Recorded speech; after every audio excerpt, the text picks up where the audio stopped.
Hi friends, మీకు ఒక చిన్న స్టోరీ చెప్పడానికి వచ్చా. నాతో పాటు నా ఫ్రెండ్ని కూడా తీసుకొని వస్తాను. చెప్పు కిట్టు, ఏదో స్టోరీ చెప్తానని చెప్తున్నా. ఏం స్టోరీ అది చెప్పు. పిల్లల కోసం ఒక చిన్న గడియారం స్టోరీ చెప్తాను. ఎందుకు కిట్టు ఇక్కడికి తీసుకొని వచ్చావు? కథ కోసం. కథ చెప్తాను, బాగుందా లేదా చెప్పు. చెప్పు కిట్టు అయితే స్టోరీ.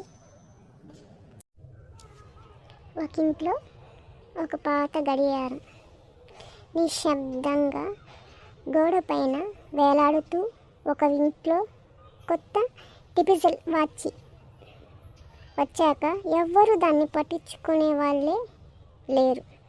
ఒకరోజు చిన్న పిల్లవాడు అడిగాడు అమ్మని, ఇది టిక్ టిక్ అని ఎందుకు చేస్తుంది శబ్దం అని.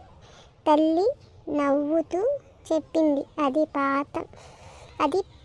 పాతకాలపు వాచి.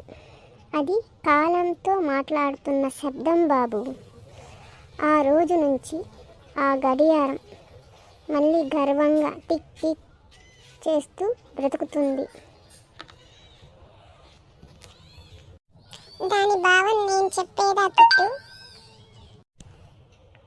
పాతది అంటే వ్యర్థం కాదు, దానికి కూడా విలువ ఉంటుంది. దాని భావన